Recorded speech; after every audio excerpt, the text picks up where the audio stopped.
Executive Director of Power the Future, Daniel Turner. Daniel, good to see you. Thanks for having me on, Liz. Always great to be here. All right, Daniel, talk to me about this because I think this is a widely overlooked aspect of President Trump's strategy. The left's narrative is that President Trump might have accidentally bumbled into the right thing, which is a pretty lame accusation just because they don't like him. Yeah. But the fact of the matter is, President Trump this is the third stage of President Trump's strategy when it comes to Iran. He pulled us out of the Iran deal. He imposed heavy economic sanctions on them. And only when their economy was crippled did he make this strike, knowing they can't afford to strike back. Yeah, you're absolutely right. And when you look at Iran's economy, which is based almost exclusively on petrochemicals, on petroleum, oil, and gas, when he became president in 2017, Iran was producing over 2 million barrels a day of oil. They are down now to just a little bit more than 500,000. And so if they have lost 1/3 of their oil production capability because their markets have dried up, that means they don't have any revenue. The Iran deal that Obama signed with them, when he gave them those pallets of cash, that was the equivalent of almost a quarter of their entire GDP. It's not just a lot of money, $150 billion.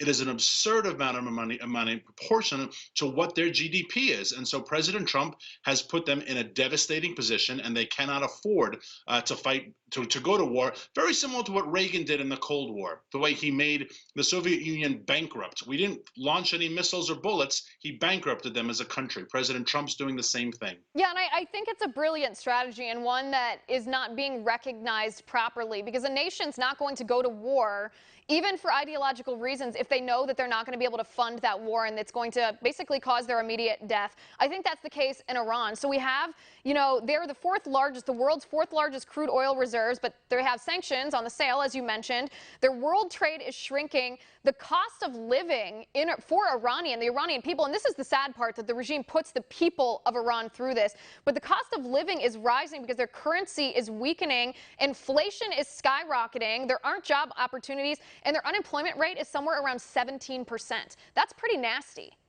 Yeah, and their unemployment rate for youth for under 30 is close to 25, 26%. So if you're a young person in Iran and you do have access to the internet, which they have a restricted access, but they have some, and you see the world, you see other countries, and you realize your country is not in good shape. And there have been multiple times the Green Revolution that President Obama ignored, but even just a few weeks ago when the mainstream media here in America ignored, millions of people taking to the streets trying to push out the mullahs, trying to get their own domestic regime change. And so I think President Trump has come in at a very good time.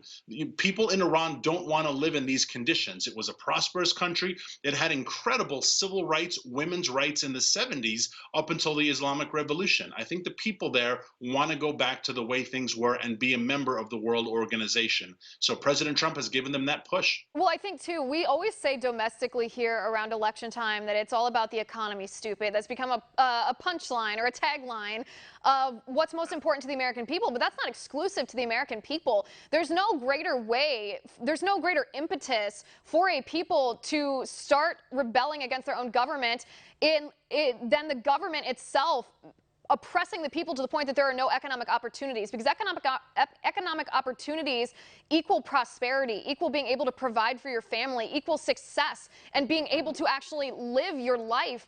And when the Iranian regime is currently denying their people that, I mean, that's why they killed 1,500 of their own people. The Iranian regime murdered 1,500 Iranian protesters for actually speaking out against this, for saying, wait a second, you're depriving us of our basic human rights. We can't even find a job. We can't even make our living.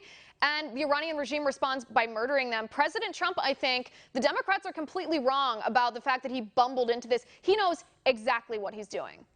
He does, and I think a big shout out has to go to our ambassador in Germany, Rick Grenell, because something he has done, which has been very strategic, that previous administrations, both the Obama and the Bush administration did, was they allowed our allies to continue to trade with Iran. So they were buying their oil, they were buying their gas, and Rick Grenell, on behalf of the United States, in Europe has said, no, you cannot continue to fund this regime. And so not only is America pushing back against Iran, but our partners are as well. And that's a first, and that's a sense of unity that the West has not had since World War II. Right. It's really important. You choose us, or you choose them, but you can't have both. And that's the only way to fully put pressure on Iran. So the other thing to mention here is that they're continuing to hemorrhage money, Iran is. They have just an enormous fiscal deficit. I mean, you think the deficit here in the United States is bad. You should look at the rate at which the fiscal deficit is growing in Iran because they aren't able to take part in world trade. They aren't able to export things. They aren't able to import things. And we talk about this domestically here, or at least we did back in the Tea Party days, but that's not sustainable for a nation. You cannot continue to spend at such a high level when you don't have those government revenues to actually fund the money that you're spending. Eventually, you just go kaput. Exactly. And the ones who are suffering the most are the people themselves. And that's the real tragedy in this, is that if you are just a family, you're trying to provide for your kids, you're trying to get a job, you're trying to find opportunity, there is none. And so there is a tremendous human factor here, which is tragic and devastating. But that's with any war. That's with any international conflict. That's been the history, sadly, of mankind. But I think this type of pressure that is non-militaristic has put Iran in a very, very weak position. And America, we are producing more oil and gas than ever before. We're the world's leader in both of those two areas because of our great men and women in the energy industry. And that has made them a weak country. And hopefully their people will feel the pressure to stand up to their regime and to demand change. Right. And you made the comparison earlier to how President Reagan handled the Soviet regime.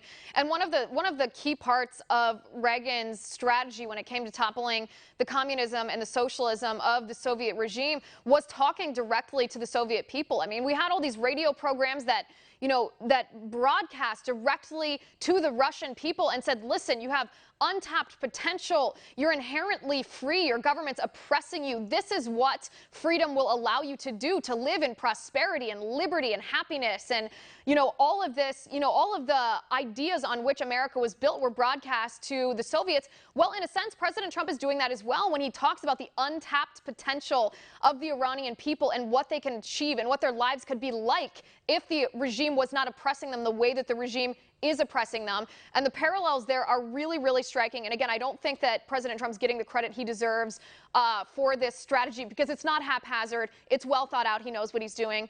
Daniel, thank you for being on the show. I appreciate it.